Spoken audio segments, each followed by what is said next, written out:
Hello everyone. आप सभी का स्वागत है आपके यूट्यूब ज्ञान गंगा स्टडी सेंटर 02 में। तो जैसे कि मैंने आपसे कहा था कि वन दरोगा का नोटिफिकेशन आने वाला है और वन दरोगा का नोटिफिकेशन आज आ चुका है। तो जो भी मेरे दोस्त वन दरोगा की तैयारी कर रहे हैं उनके लिए मैं एक अब वीडियो अपलोड करना स्टार्ट करूंगा, जिसमें आप लोग के लिए मैं बेसिक मैथ्स होगी, बेसिक फिजिक्स होगी, केमिस्ट्री होगी, बॉटनी होगी, जो ऑल ओवर कोर्स कराऊंगा। और मेरी पूरी कोशिश रहेगी कि आप लोग को एक बेस्ट से बेस्ट वीडियो दे सकूं और आप लोग को कोई पेड कोर्स ना खरीदना पड़े। बाकी आप लोग को अगर मेरी वीडियो अच्छी लगेगी तो आप बताना, ताकि मैं आप लोग के लिए और अच्छा कंटेंट प्रोवाइड करा सकूं। और उत्तराखंड की क्लासेस तो खैर मेरी डेली चलते रहेंगी, जो इम्पोर्टेंट टॉपिक्स होते हैं जिससे हमारे एग्ज़ाम्स में क्वेश्चन आ रहे हैं, तो वो क्वेश्चंस मैं आपके लिए डेली अपलोड करूँगा। और कुछ समय बाद आपके लिए जीएस हो गया और हिंदी की क्लासेस भी लेके आऊँगा। जैसे कि आपको पता है आज स्टेनो का भी रिज़ल्ट आ चुका है, कट ऑफ काफ़ी कम गई है। तो इस तरीके से आप तैयारी करिए ताकि आपका एक फाइनल रिज़ल्ट में नाम आए। ठीक है, तो अब जो भी मेरे दोस्त लोग हैं वन दरोगा के, उनके लिए भी मैं एक क्लास अपलोड करने वाला हूँ, तो आप उस क्लास को भी देख सकते हैं। और बाकी जो भी आपके दोस्त लोग हैं, वो उन जो भी बाकी आपके दोस्त लोग वन दरोगा की तैयारी कर रहे हैं, तो उनके साथ आप लोग वीडियो को शेयर कर सकते हैं ताकि उन लोग की भी हेल्प हो सके। चलो चलो हम आज की अपनी क्लास शुरू करते हैं। इससे पहले की क्लास में हमने देखा था कि राज्य के प्रसिद्ध लोकगीत देखे थे। ठीक है, तो उस अगर आप लोगों ने मेरी वो वीडियो नहीं देखी तो आप मेरे चैनल में जाके देख सकते हैं, इंपॉर्टेंट एमसीक्यूज के प्लेलिस्ट में जाके। ठीक है, तो आज हम देखते हैं राज्य के प्रसिद्ध अन्य लोकगीत। ठीक है, जो हमारे पेपर के लिए काफ़ी इम्पोर्टेंट है। तो सबसे पहला क्वेश्चन देखते हैं। एक लोक गाथा के अनुसार फौजी पति जब कई वर्षों बाद अपने गांव आता है तो जोगी भेष धारण कर अपनी माता व पत्नी से संवाद करता है। अब बताओ किस में करता है? राजूला मालुसाई। ठीक है, ये तो हमारी क्या है, प्रेम कहानी, ये इसमें नहीं। तो क्या है, रामी बैरानी में। ठीक है, तो इसका आंसर बी ऑप्शन सही हो जाएगा, रामी बैरानी में। ठीक है, एक हो गया मांगल, हो गया शकुनाखर, हो गया अत्युत त्युतणो, हो गया। गीत के प्रकार है, बताओ किस कौन से गीत के प्रकार है? ये तो प्रेम प्रणय है नहीं, ठीक, विरह गीत भी नहीं है, और ये कौन से संस्कार गीत हैं। ठीक है, जो भी तीन गीत दे रखे हैं आपके, ये किस प्रकार के हैं? संस्कार गीत हैं। हुड़की बोल गीत गाए जाते हैं। अब देखो, जो हुड़की बोल गीत है आपके कब गाए जाते हैं? ठीक है, फसल कटाई के समय नहीं, तो फसल बुआई के समय हुड़की बोल गीत गाए जाते हैं। ठीक है, हाथ में हुड़का लेके हुड़की बोल गीत गाए जाते हैं जब आपकी फसल बोते हैं उस समय। लामण एक प्रकार का है। ठीक है, अब देखिए लामण एक क्या है आपका? विरह गीत है? नहीं, ये क्या आपका प्रेम प्रणय गीत है। ठीक है, लामण आपका एक प्रकार का क्या है? प्रेम प्रणय गीत। ठीक है, अब इसका अगला अगला क्वेश्चन है।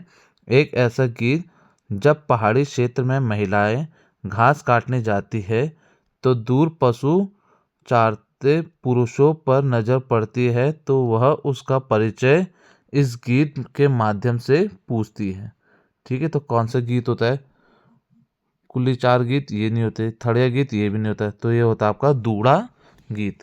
ठीक है, दूड़ा गीत में क्या होती है, जो भी आपकी घास काटने वाली महिलाएं हैं और जो एक दूसरे पुरुष लोग क्या करते हैं, जो पशु चराने आते हैं, तो उसका परिचय पूछने के लिए हमारा कौन सा दूड़ा गीत गाया जाता है।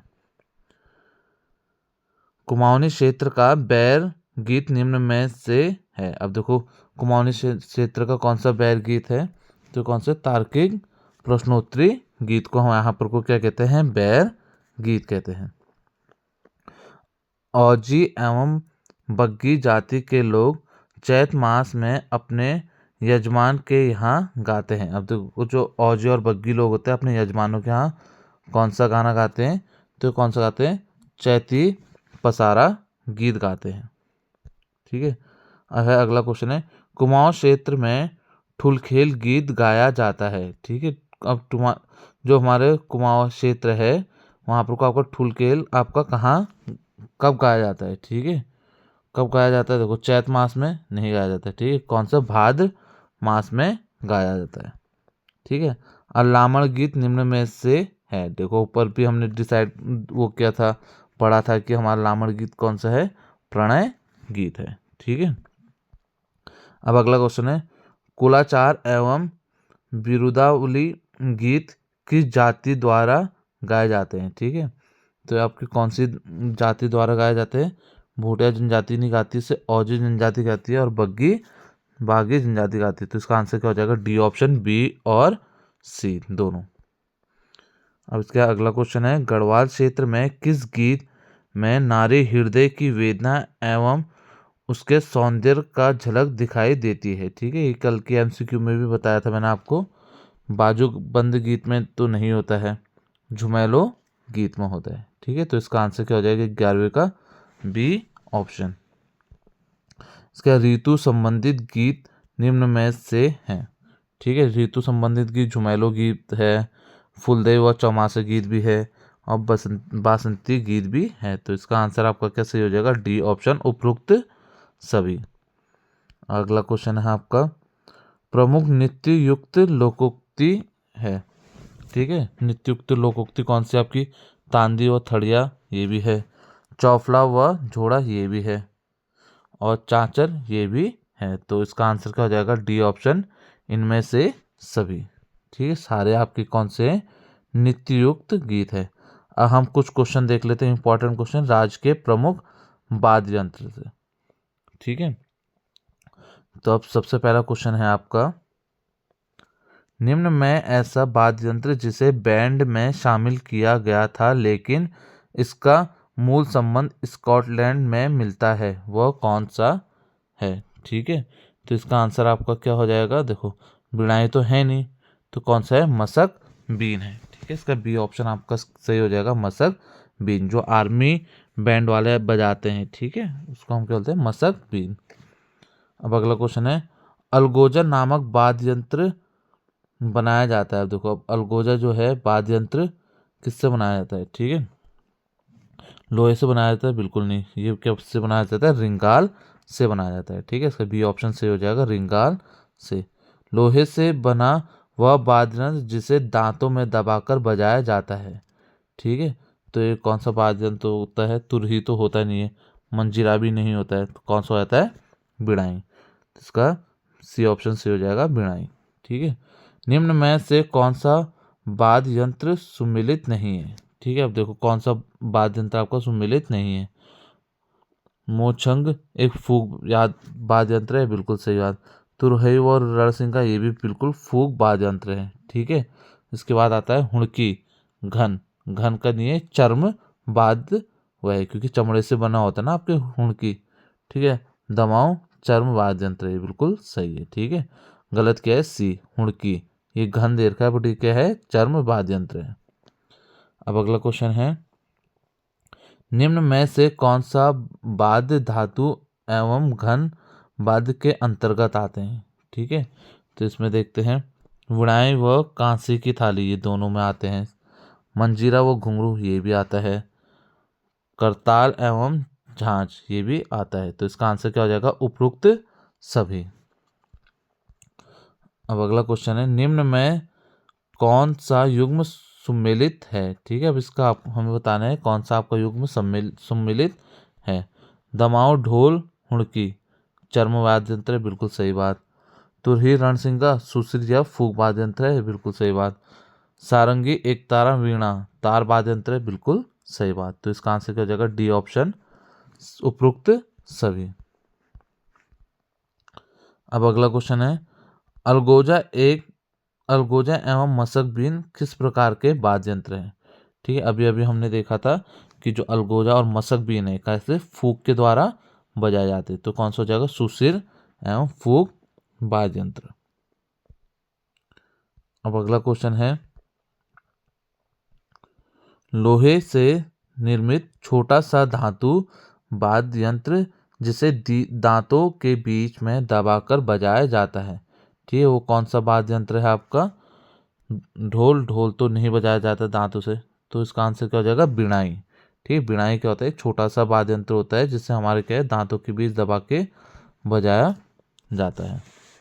ठीक है, तो अब अगला क्वेश्चन है आपका, घने वनों में अक्सर पशुचारकों द्वारा होठों पर स्थिर कर एक उंगली से बजाया जाने वाला वाद्य यंत्र निम्न में से है। ठीक है, तो ढोल तो है नहीं आपका एक हाथ से बजाया जाने वाला, और उसके बाद दूसरा क्या है, सारंगी। सारंगी भी आपका ऑप्शन नहीं है, और सी ऑप्शन आपका क्या है, मोचंग। ये तो इसका सी ऑप्शन सही हो जाएगा। ठीक है, मोचंग आपका क्या है, होठों पर स्थिर कर एक उंगली से बजाया जाता है। युद्ध प्रेषक प्रसंग, जागर एवं कृषि कार्यों में किस वाद्य यंत्र का प्रयोग किया जाता है। देखो, अब युद्ध के लिए भी हो रहा है, जागर के लिए भी हो रहा है, और कृषि कार्यों के लिए भी वाद्य यंत्र यूज हो रहा है। तो ठीक है, तो कौन सा हो जाता है, डौर थाली ये नहीं होता है, हुणक या हुणकी, तो बी ऑप्शन सही हो जाएगा। ठीक है, इसका आंसर क्या होगा, बी ऑप्शन, हुणुक या हुणकी। अब अगला क्वेश्चन है, बड़े वाद्य यंत्र जो हुणुक एवं छोटे को साहित्य कहा जाता है, किस वाद्य यंत्र के बारे में कहा जा रहा है। ठीक है, तो इसका आंसर क्या हो जाएगा आपका, देखो सारंगी तो कहा जाता नहीं है, तो किस क्या बोलते हैं, हुणुक या हुणकी ही कहा जाएगा। अब 25वां क्वेश्चन है आपका, निम्न कथन किस वाद्य यंत्र से संबंधित है। ठीक है, अब इसमें हमें कथन पहचानना है। देखो, तांबे और साल की लकड़ी से निर्मित होता है, राज्य का प्रमुख वाद्य यंत्र है। ठीक है, तो ये क्या होता है आपका, ढोल है। ठीक है, क्योंकि राज्य का जो प्रमुख वाद्य यंत्र है क्या है आपका, ढोल है। अब अगला क्वेश्चन है 26वां क्वेश्चन, बांस एवं मोटे रिंगाल से निर्मित स्वतंत्र एवं सहवाद्य के रूप में बजाया जाने वाला प्रमुख वाद्य यंत्र कौन सा है। ठीक है, तो इसमें आपको कौन सा, डोरी थाली तो है नहीं, डफली भी है नहीं, तो कौन सा है, अलगोजा इसका आंसर होगा। ठीक है, तो अलगोजा आंसर, सी ऑप्शन अलगोजा होगा इसका आंसर। निम्न में से कौन से कथन मशकबीन से संबंधित है। ठीक है, अब देखो कौन सा आपका मशकबीन से संबंधित है, यह यूरोपीय वाद्य यंत्र है, बिल्कुल सही बात है। कपड़े का थैलोनुमा आकार का होता है, ये भी बिल्कुल सही बात है। 5 बांसुरी जैसा यंत्र लगे होते हैं, बिल्कुल सही बात है। तो इसका क्या होगा, डी ऑप्शन सही हो जाएगा, उपरोक्त सभी, सारी बातें हमारे मशकबीन के लिए सही है। अब 28वां क्वेश्चन है आपका, फूंक मारकर बजाया जाने वाला वाद्य यंत्र जिसका प्रयोग देवी देवताओं को नृत्य करवाने में दमामा के साथ किया जाता है। ठीक है, तो इसका आंसर क्या हो जाएगा, तुरही व रण सिंगा, ए ऑप्शन आपका सही हो जाएगा। यह काफ़ी इंपॉर्टेंट क्वेश्चन है और ये बेसिक क्वेश्चन भी है। जो 29वां क्वेश्चन है आपका, उत्तराखंड में ढोल को राज्य वाद्य यंत्र का दर्जा कब दिया गया। ठीक है, तो 2011 में भी नहीं दिया गया, 12 में भी नहीं गया, 2015 में इसे हमारा राज्य वाद्य यंत्र का दर्जा दिया गया। अब यार क्वेश्चन भी इंपॉर्टेंट है, मांगलिक कार्य शुरू करने से पहले ढोल के कौन सी ताल बजाई जाती है। ठीक है, ढोल की कौन सी बड़े ताल बजाई जाती है। राज्य में ढोल सागर के ज्ञाता कौन है। ठीक है, ये काफ़ी इंपॉर्टेंट क्वेश्चन है, आगामी एग्जामों में देखने को मिल सकता है, तो इसका आंसर बी ऑप्शन होगा, उत्तम दास जी। ठीक है, उत्तम दास जी आपके क्या थे, ढोल सागर के ज्ञाता थे। अब अगला क्वेश्चन, निम्न में से ढोल सागर पुस्तक लिखी गई है। ठीक है, ढोल सागर पुस्तक किसके द्वारा लिखी गई है, केशव दास अनुरागी द्वारा। ठीक है, ढोल पुस्तक किसने लिखी है, केशव दास अनुरागी ने।